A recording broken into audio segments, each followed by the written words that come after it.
Welcome back, everybody, to the Watchers. This is Drew, and as always, JC is with me, and we have what I hope to be a really fun episode. We're back to Comedy Watchers, and we have a super interesting guest, and we're gonna get into it after the intro.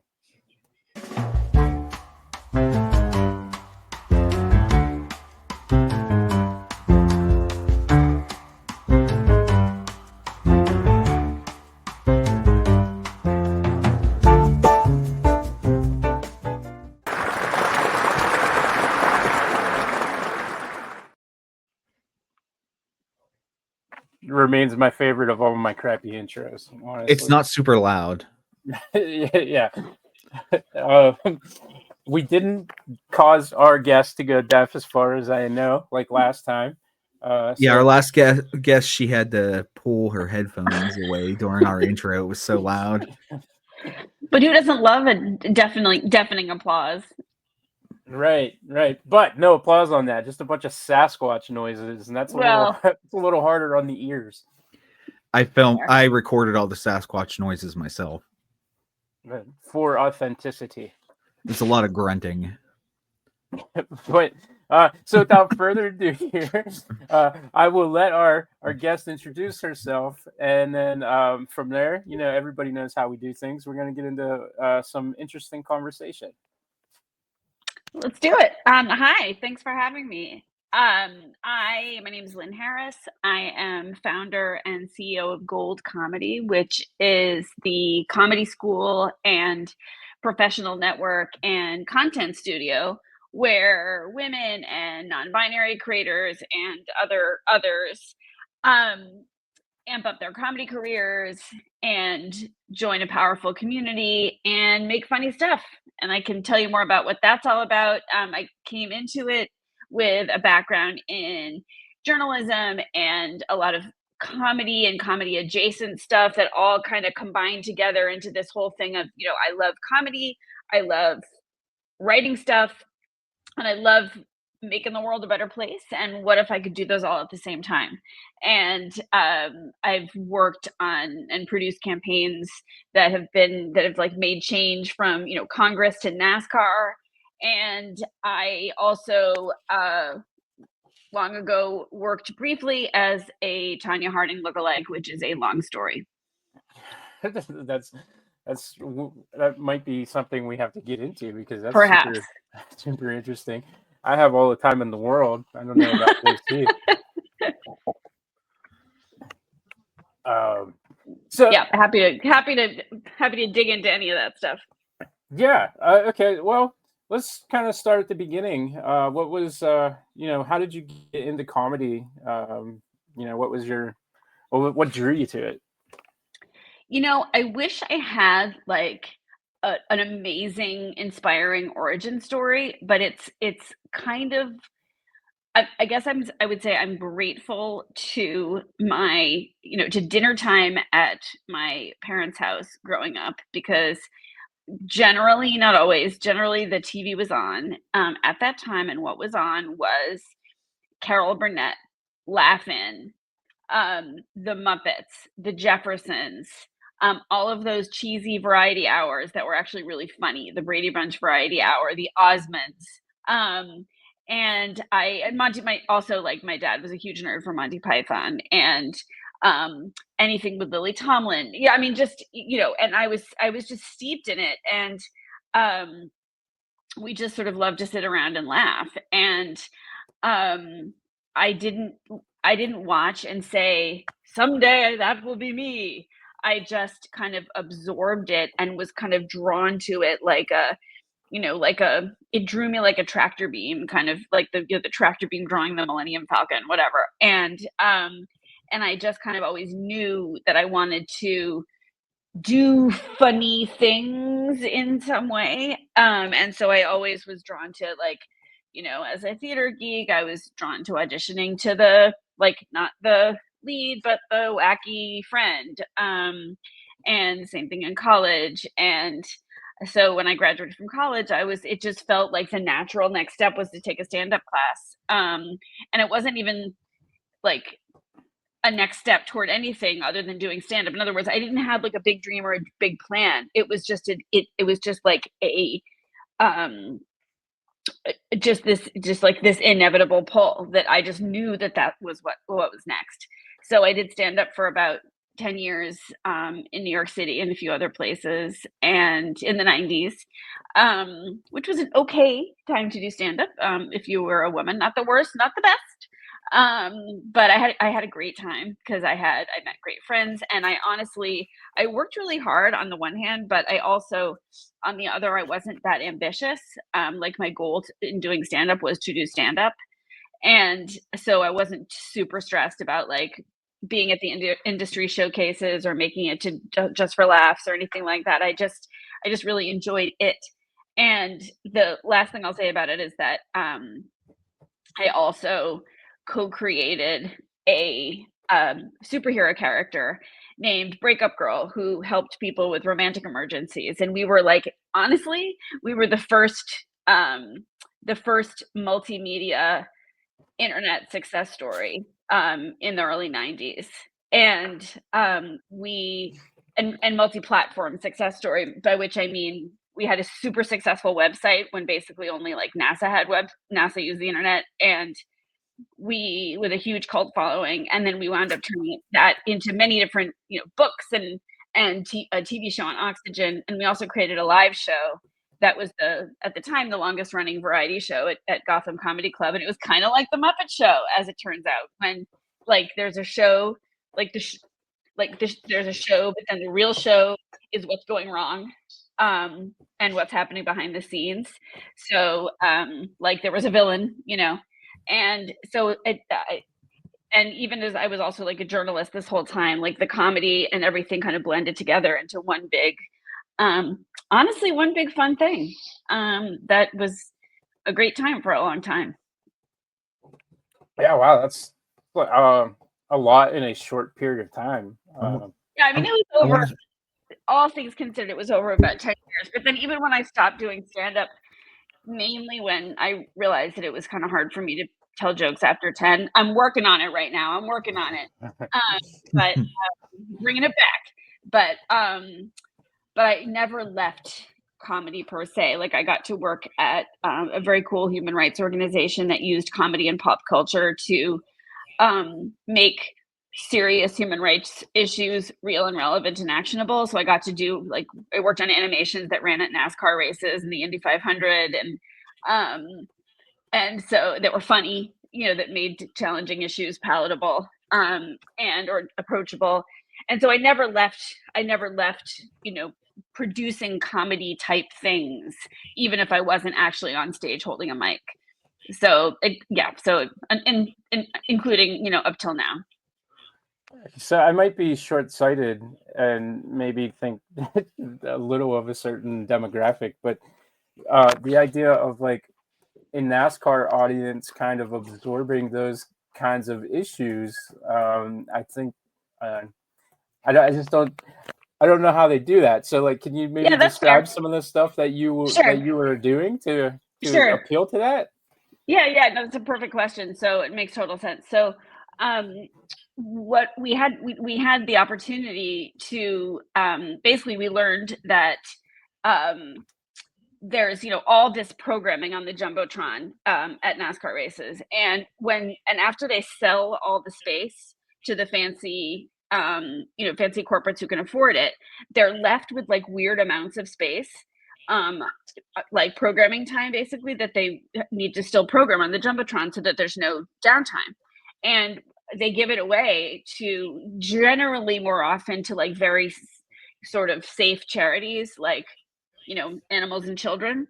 But we got lucky because someone called us up and said, do you guys want to do something political? And we were like, hell yes.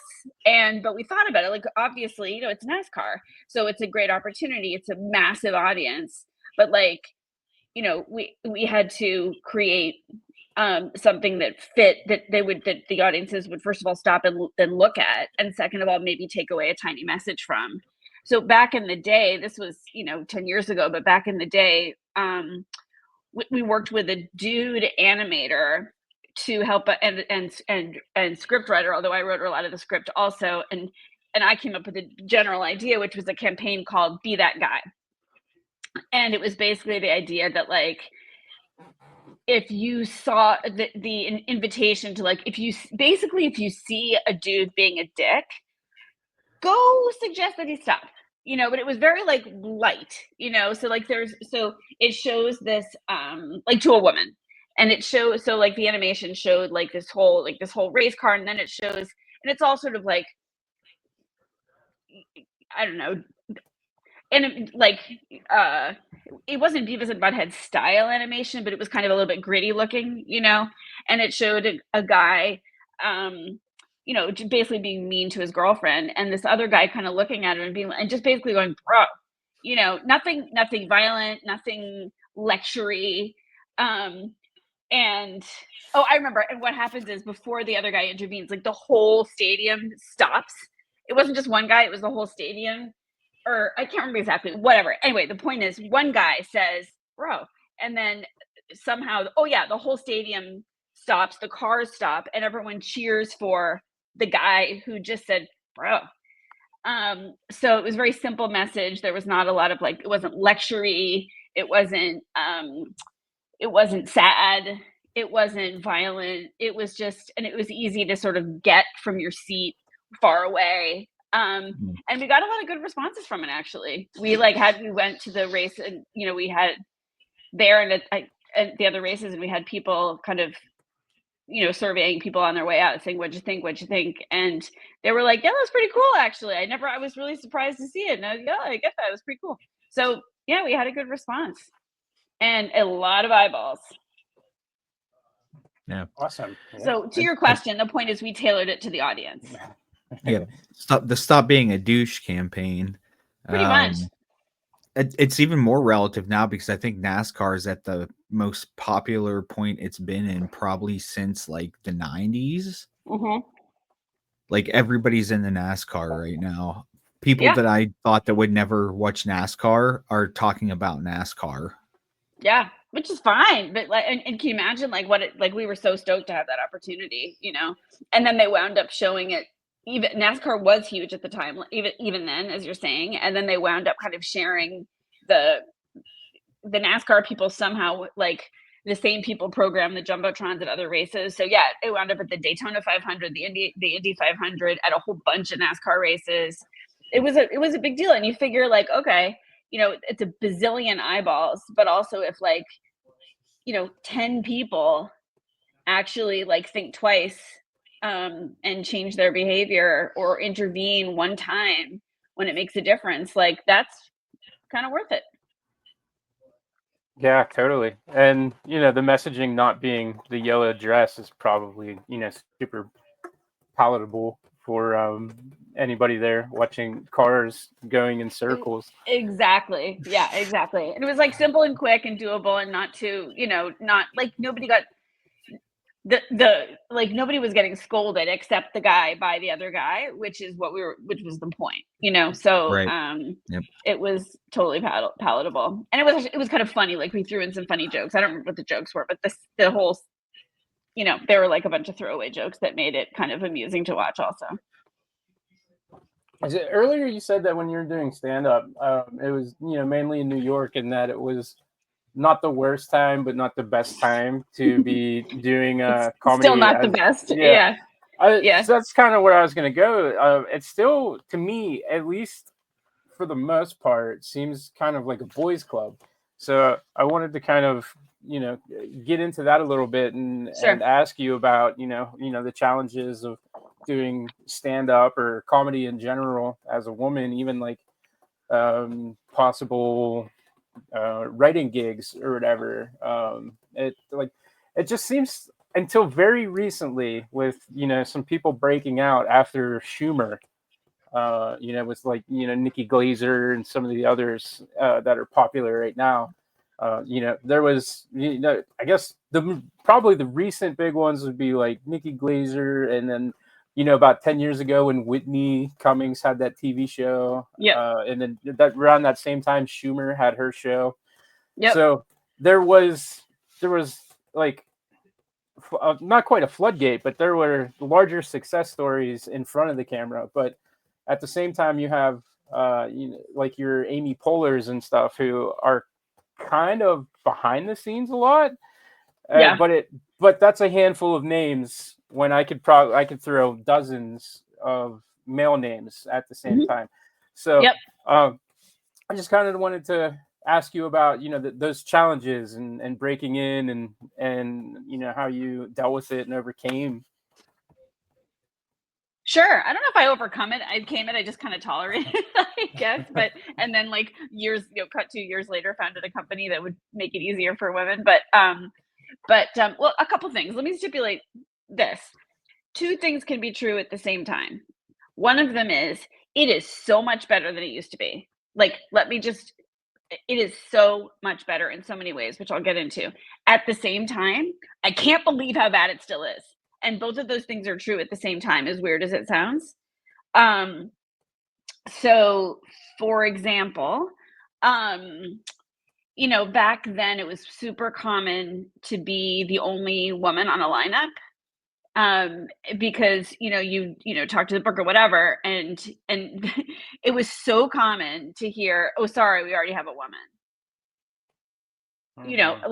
And which makes no sense for obvious reasons. But then you'd wind up being the only. Okay, so then let's say you were lucky enough to be that woman, and then the host would almost every time bring you up by saying, "And now we got a lady coming to the stage." Which so which is, just eye roll. But also when they do that, it's like when you're in that lineup, every dude has, 5 to 8 minutes to prove that he's funny. But when you get like put like special treatment like that, then you've got 8 minutes to prove that women are funny.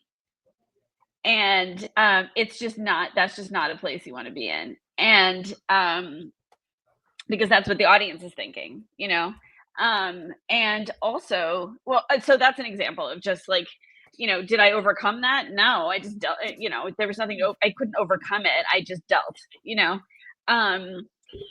and at the same time, I had a friend, a stand-up friend who was in New York a couple weeks ago, and we were like, oh, let's go see she was like, what show should I go to? I was like, well, let's go see let's go see who's at insert name of big famous comedy club. And they have a bunch of rooms. And we looked at the list. This is 3 weeks ago. And we looked at the list to see who's on. And they had, 6 or 7 shows that night in the different rooms. And every show had one woman. And that was like, and I'm just like, okay, you guys are just not trying. Do you know how many of us there are? Like, you're just not trying. And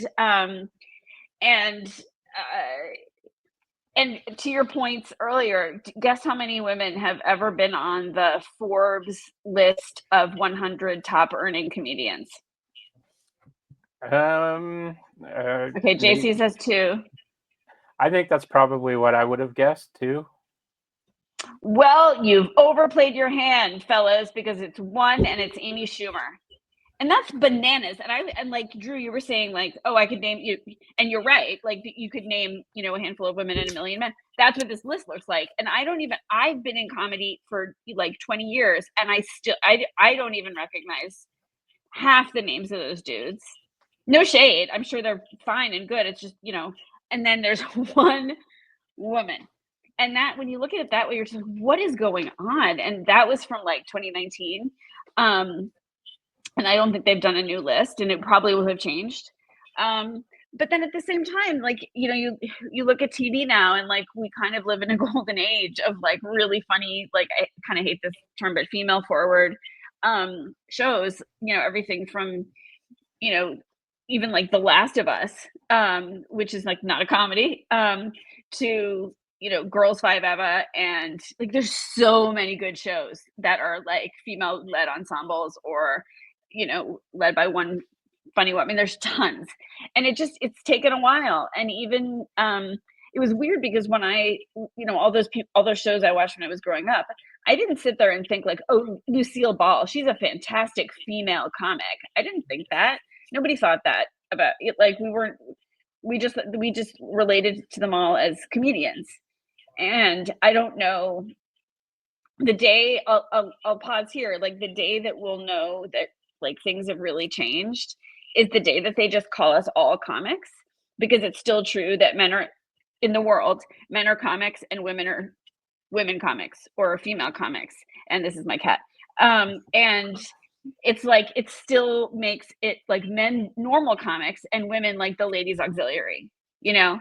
And when that changes, when they just call us all comics, then, you know, then we'll know that we've gotten somewhere.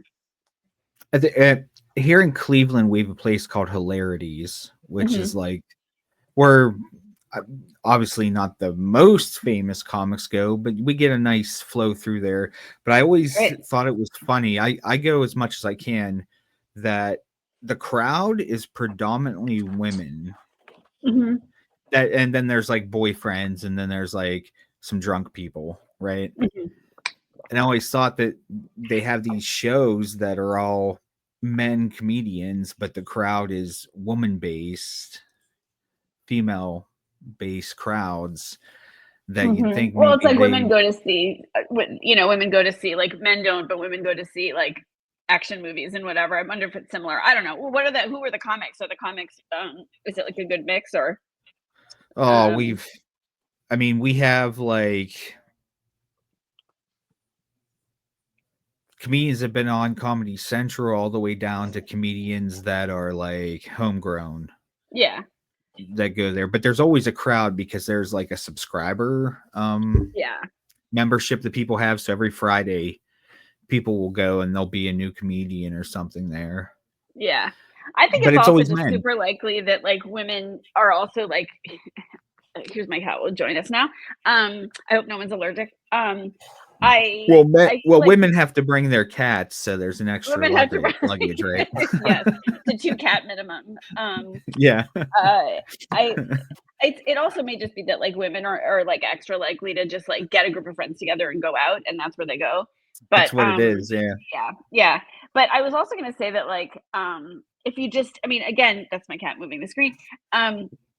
Again, so much has changed for the better, just in terms of like friendlier open mics and writers' rooms run by women and all those things. But just turn on your TV. All 5 late night hosts are white dudes. We love them, but they're all 5 are white dudes.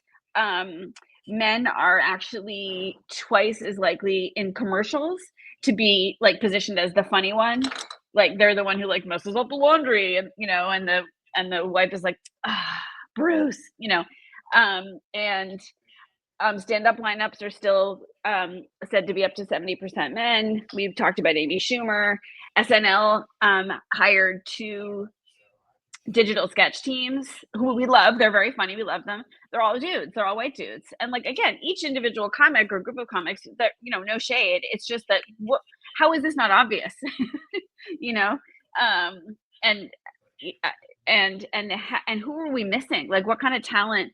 Again, no shade to the individual dudes that are on these platforms, but like, if we're not looking harder, wow, there must be a ton of other talent out there that we're missing, that or that the casting people are missing, that also frankly would make the dudes, would also kind of set off the dudes better, you know? Like everybody wins. My cat liked that point so much. She just patted me on the face.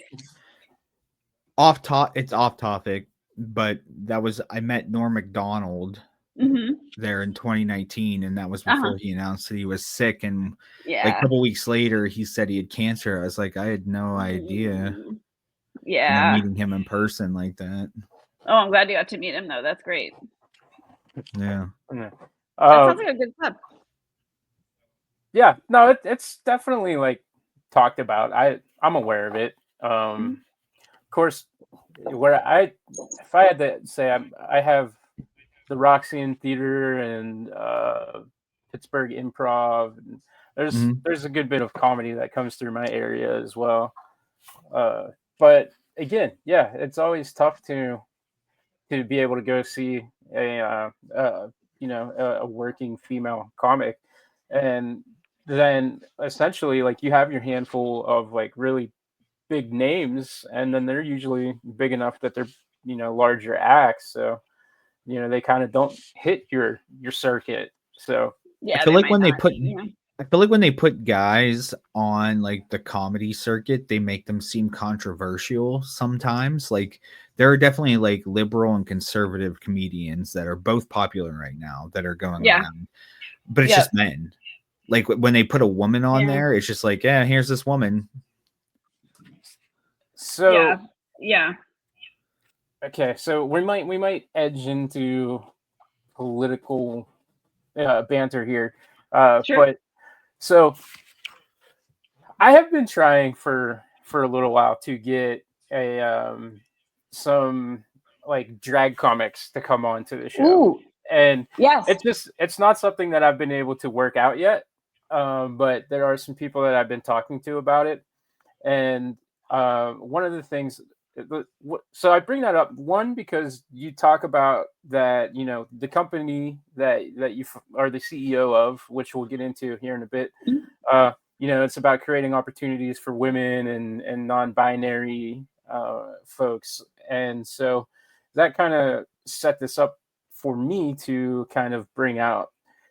Now, maybe from your perspective, you might have a completely different ideology behind this, but for me, uh, growing up, I and still am was a huge fan of John Waters, and Mhm. because of that, Divine obviously is Yep. somebody that I to this day find to be like an incredible talent and just kind of blows me away.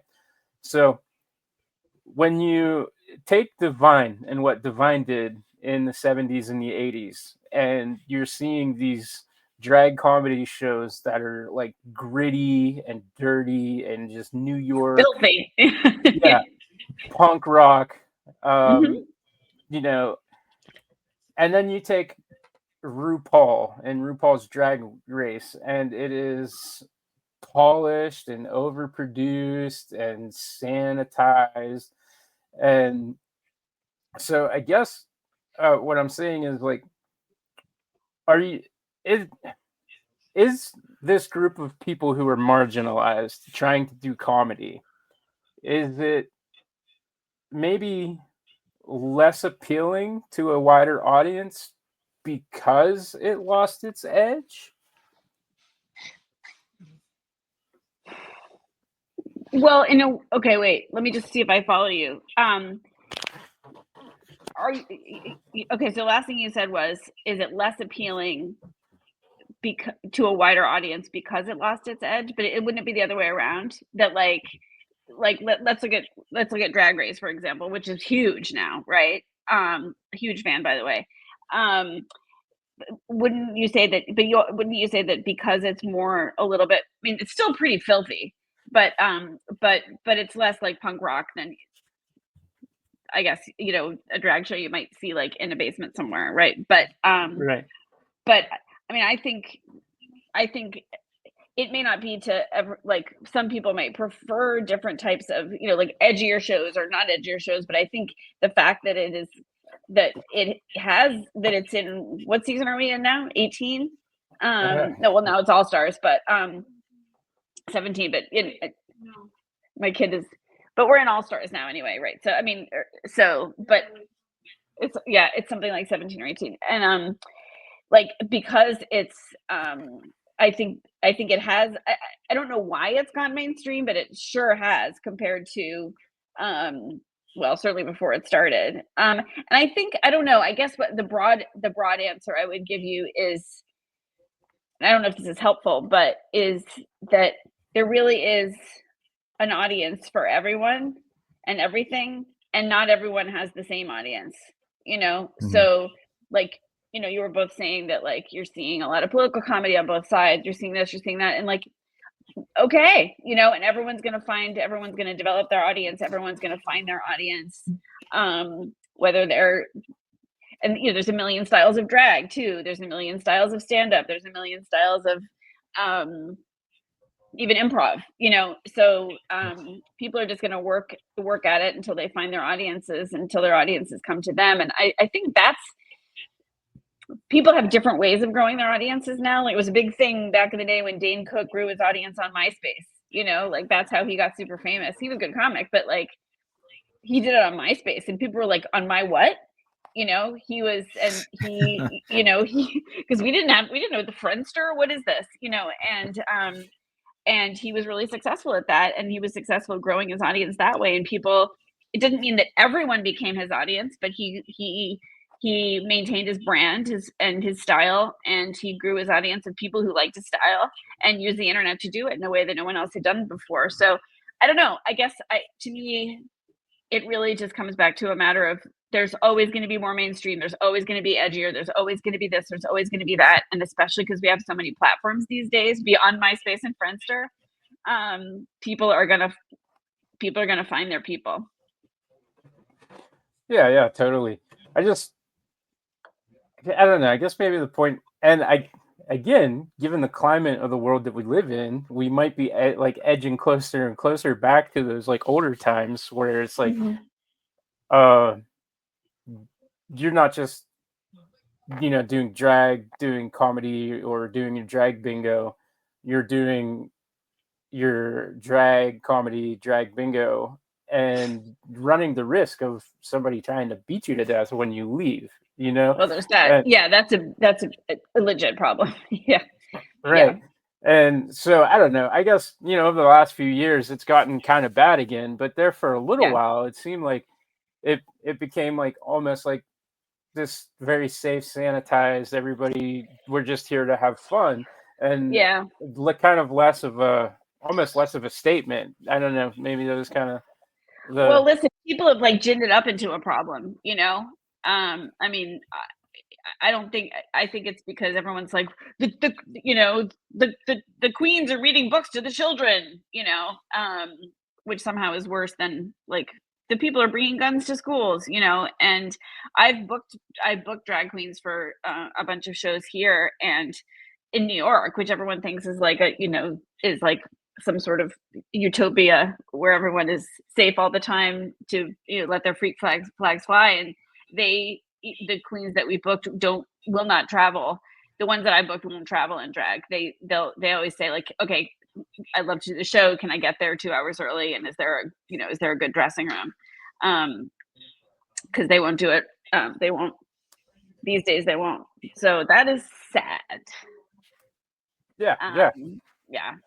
Yeah. I just saw Bob the Drag Queen, and who was who is perhaps the best drag comic, I think. And just saw him at a show here at a tiny club near us that they it was a great show called the Dead Moms Club, and it was him and Christy Summers and Sydney Washington talking about losing their moms, and the tagline was "It'll be funny, we promise," and it was hilarious, and it was taped, so now you can see it on YouTube. So if you look carefully, you can see me in the front row. But if you can get him, more power to you. He opened for Madonna, so like he's huge now. Yeah, maybe I'll look into that.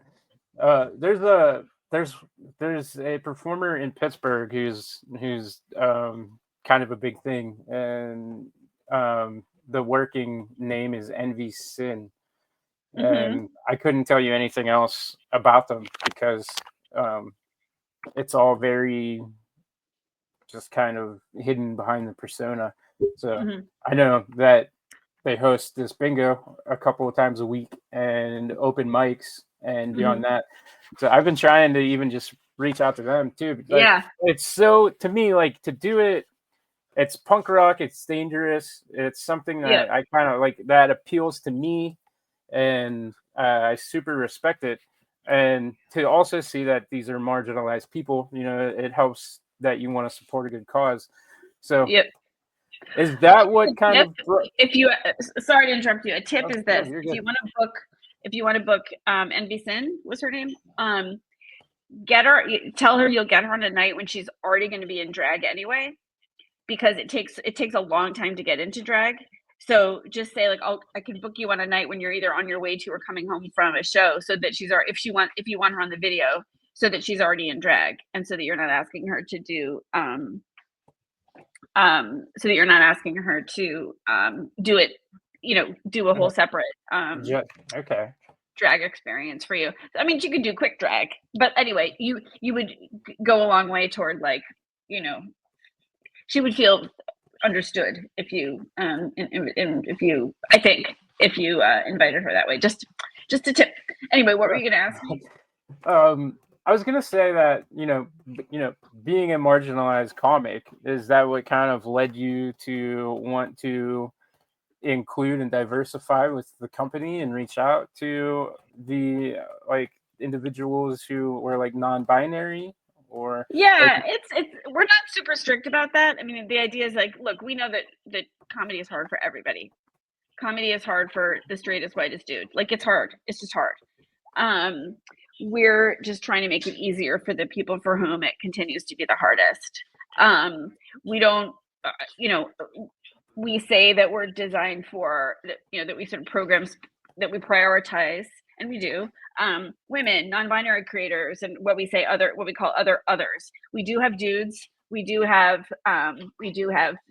some trans comics. We do have just people who are sort of all over the gender map. And the point being, the one thing that we're just like, the one big rule is, I'm not gonna, I don't know your life, but the vibe that we maintain is a no bro vibe. Doesn't mean no dudes, just means no bro vibe, because that's the thing that everyone is sort of escaping from everywhere else, even outside of comedy. So that's Damn it. so what's that? JC's disqualified. I know you're fine. I'm not getting any bro vibes here. But so that's really the idea, that like, to give to just, people are just frustrated with, like, oh my God, am I seriously the only woman at this open mic again? Or, oh my God, am I the only woman on this production? Am I the only woman on set for this, producing this sketch? Or I'm 50 years old, did someone just call me a girl? Like, whatever it is, and those are just the light things. So it's really just a place where you don't have to worry about that stuff. Yeah, comedy is like one of those things, like movies, you can see characters and you can like try to relate to them. That, but for comedy, when I go and see comedy, I'm in like I delete, all memory, all persona, and like I just want to hear jokes. Mm-hmm. So like I don't care who's Yeah. up there Yeah. telling, whatever jokes. I don't care who it is. And even with the interactions with the crowds, like I've been so many things where like people have been kicked out of shows because like they were throwing drinks or whatever at the comedian. But I don't know. It just, I think comedy is like a super, if we want to say safe space, maybe, that it should be, that anybody that's funny should be there regardless of anything. That's the dream. That's the dream, JC. That's the dream. I feel you. I mean, funny is funny to me. Like that's, yeah. I don't care how like horrible. I'm a fan of, and Drew, I think I can say we're pretty dark in our comedy, and Drew and I have known each other for quite a few years, and like the darker the comedy, the better. Like not even trying to just be offensive, just like give me the darkest joke you have, and then we'll go from there. Yeah, no, dark and offensive to me are unrelated. Like I don't, you can be light and offensive. Dark, I like dark comedy also. Yeah, I did that Dead Mothers thing that Dead you Moms had Club. mentioned. Yeah, the Dead Moms Club, that appealed to me because like that's my sense of humor, and like that obviously comes from growing up with a dead mother too. Like there you go. There's relatable. Like, yeah, it hits me in like okay, I can laugh at this especially hard because I get the joke and it's cathartic. And so you're right. Yep. You should watch it. It's on YouTube. It is there for you right after the show. Turn it on. You'll love it. It's awesome. It's really one of the best shows I've seen in a long time. Yeah, I'll seek it out for sure. But let's talk more about the company itself, Sure. Gold Comedy. Like, so kind of maybe like a broad overview, and then we can kind of get Mhm. into smaller specifics in case anybody listening wanted to check it out. Like, Sure. And like what, yeah, like what started it all for you? um, you know what started it all was just the idea of the same thing of like what I, I really believe that comedy matters. Um, Comedy matters first of all just because it's a job, like it's an industry and a workplace, just like anyone else, right? It might be more like fun and silly, but it's a job and a workplace. It's not maybe one workplace, but it's work. It's work, and so equity and inclusivity and just fairness matter in comedy the way they do anywhere else. Number one. Um, Number two, it matters who does comedy because even though JC and I believe you, when you're watching comedy and it's all just like just give me jokes, I don't care. Um, it's still especially but not only in stand up, like when you're telling jokes, you've got the power, right? Literally got the mic, you've got the punch, you're the one on stage. Ideally, they're not supposed to interrupt you. Um, and as we like to say, when you make people laugh, you make people listen. And so the more we can um the more we can broaden people's ideas of who they listen to, like that's huge. And that you don't listen only to people who look like you or who are like you. Like that's pretty big. And it also makes comedy better.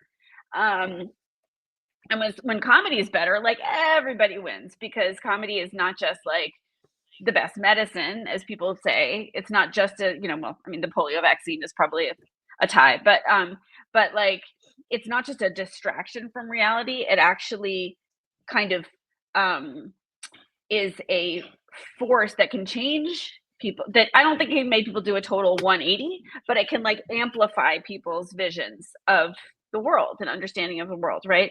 So like we're all better off if comedy is bringing if comedy is bringing in new perspectives, voices, etc. So just me and my world of like, what if I could combine comedy and social change? Is where I landed on like, well, okay, what if I could create a place that makes it easier for all us others to succeed? And so what we offer is it's a bit of a different model from the other comedy, establishments. It's primarily online, so you can be anywhere. You can be in a comedy city or not in a comedy city. We have you pay you pay once a year. It's a subscription, so you belong. And once you belong, you get access to all of our classes that are in regular rotation on all kinds of comedy. We have Q&As every Wednesday with celebrities and pros. We've had Margaret Cho, we've had Rachel Bloom, we've had Patty Harrison, we've had Bridget Everett. We've had an insane bunch of famous people, and then also people who just have cool jobs or who just are comics that you love. And we have super nice open mics online. We have and the classes that we have really encourage you to like actually make stuff.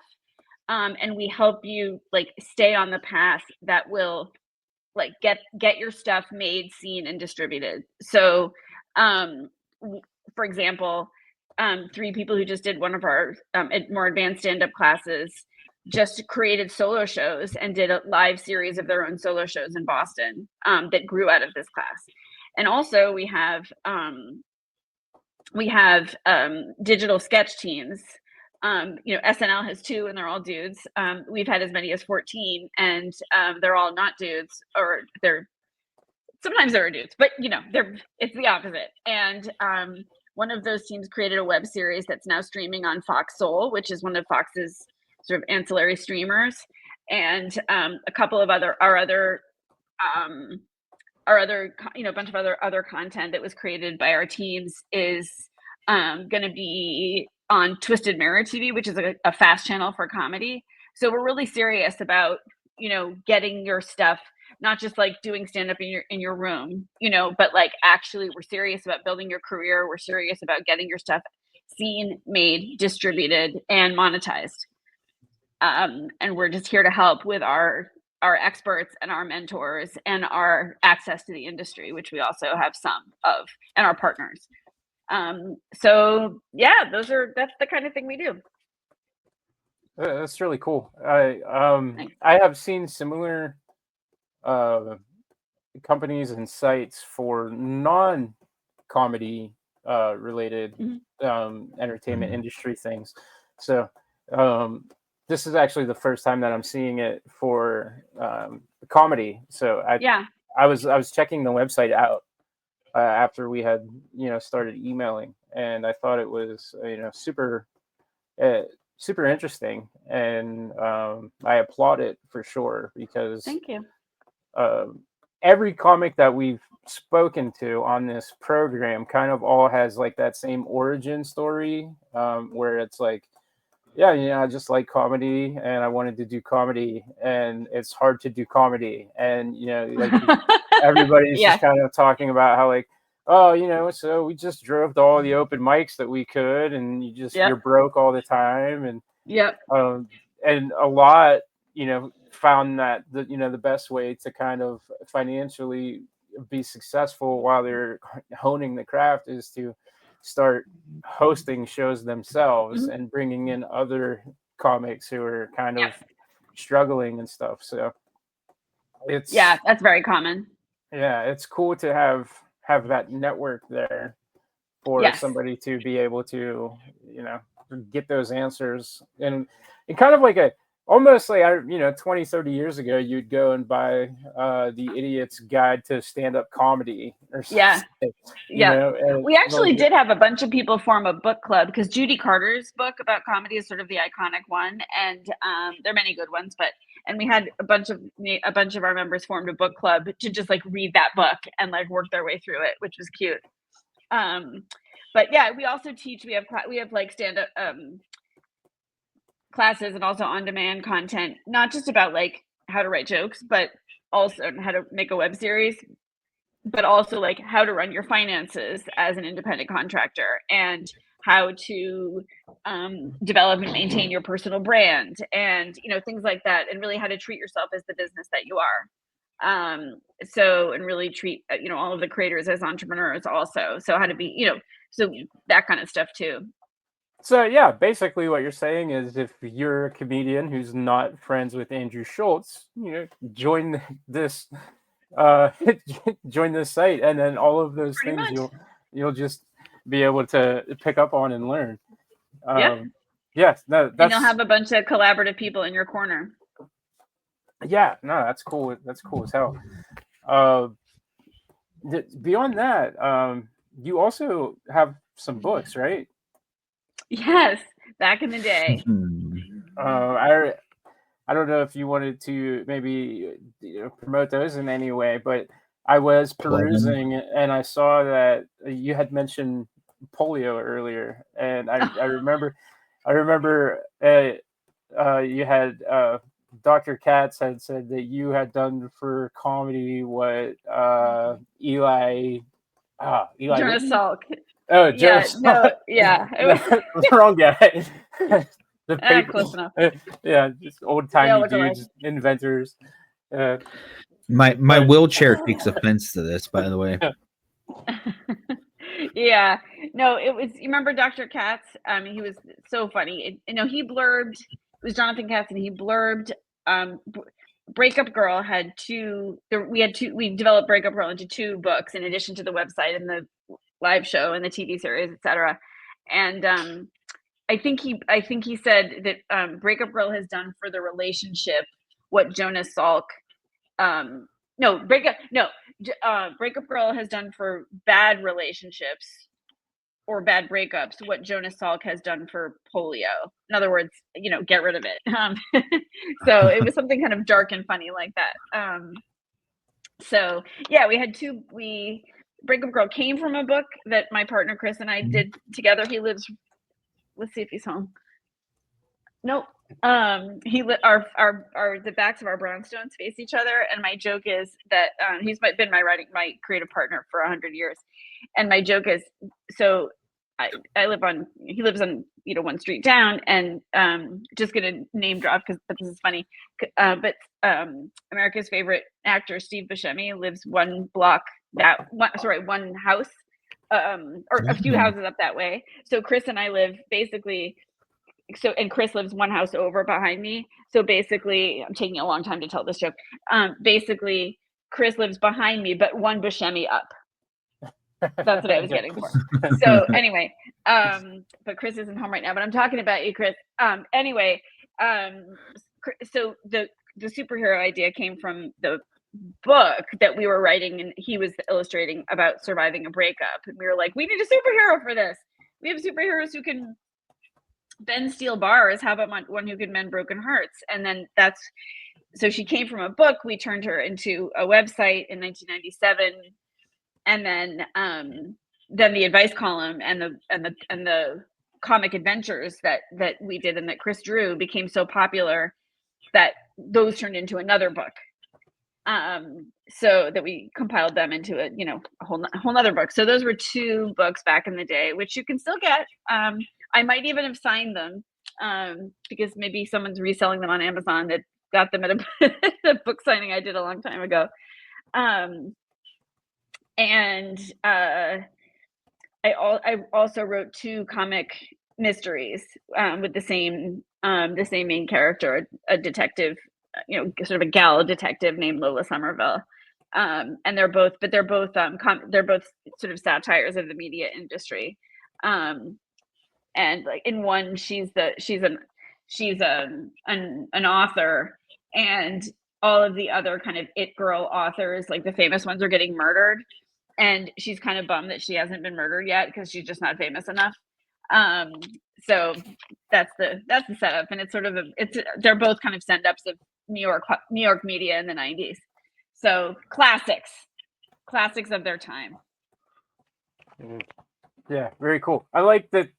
That's a good premise with that one, especially. It almost it reminded me of the episode of Always Sunny when Mac is jealous because all of these other people were supposedly molested by their gym teacher, and he was went through this like hardship because he wasn't good enough. What's wrong with me? Right. What do they got that I ain't got? Right. So yeah, I like that premise a lot, actually. Thank you. Yeah, no, that's super funny. Yeah. So we're actually kind of we're getting close to that hour mark, and we kind of always Time flew. Yeah, it did. We always like that too. It's been a fun episode, like I had hoped, and so when we get to this point, I always want to give the floor to the guest and to just kind of again reiterate anything that you have to plug. Sure. Anything, the floor will be yours. I like to kind of go an hour or less. That way, if we mesh and we vibe, I'd much rather have like more potential episodes than just kind of a longer one that people drop out of anyway, because JC and I are quite boring and monotone. It's not my experience, but okay. But yeah, go ahead and just kind of hit all your plugs, and of course we'll include everything in the show notes for the people who are just listening on those platforms and not watching the videos as well. Sure. Yeah, a couple of things. If you're curious about comedy, check us out. Not just because of course we'd love your business, but we are like the nicest space to just kind of find out what your comedy goals are and and even if you just want to give it a whirl, or if we have a lot of people actually who especially kind of millennials and Gen X people, even who don't necessarily, who are like established in their careers and aren't going to quit their day jobs necessarily, but who are dying to have an idea in there that they cannot get out of their heads for a TV show or a script that they cannot get out of a drawer to finish for that TV show for a pilot. And we have a class called Build and Pitch Any Idea that actually walks you through a pretty rigorous framework to get you from that idea to an industry standard pitch that then people go on and pitch and write the pilot for and win festivals and rack up laurels and get their shows into development and get representation. And it really works. And so these are not people who necessarily are going to, like, you know, as you were saying, you know, give it all up and drive around to all the open mics and leave their family bewildered and penniless. Like, this is like, you can do this along with, you know, or even in sync with the life that you already have and the expertise and creativity that you already have. So that's a thing to think about also. But, and if you DM me at either on Instagram at Gold Comedy, or my personal Instagram, Lynn Harris, I'll send you a code. I'll send you a code for 10% off and make it easy for you to explore. So really, there's no one that doesn't have some kind of comedy in them. So I invite you to check it out. Yeah, for sure. Awesome. Well, thank you for coming on to the show. It was a lot of fun for sure. I'm going to pay closer attention to Gold Comedy myself, and maybe check out some of those classes. Sure, and we've got a lot of just freemium content on our website also that is just, you can, you know, sort of binge read all that stuff too if you want to just check that out. So you're welcome anywhere. Okay, awesome. Well, yeah. Hey, thanks again for joining us, everybody. I want you to go check it out. It's LynnHarris.net, goldcomedy.com, Linktree/goldcomedy. Thanks for the link tree. Fancy. The Linktree is great. Linktrees are awesome. Great. Yeah. Why do you keep up with them? We made one, and you know, for ours 6 is months, up to date except for one link. I've been keeping up on it. Okay, I haven't. I made that thing when I had neck surgery, and I was stuck in the house for 6 weeks, and I couldn't do anything. So like, I was just like, bam, on the laptop, 24/7. It'd be like 4:00 in the morning, and I'm like doing something for the show, and you know, like it's super obsessive, but it got us to where we're at. So I think in the long run.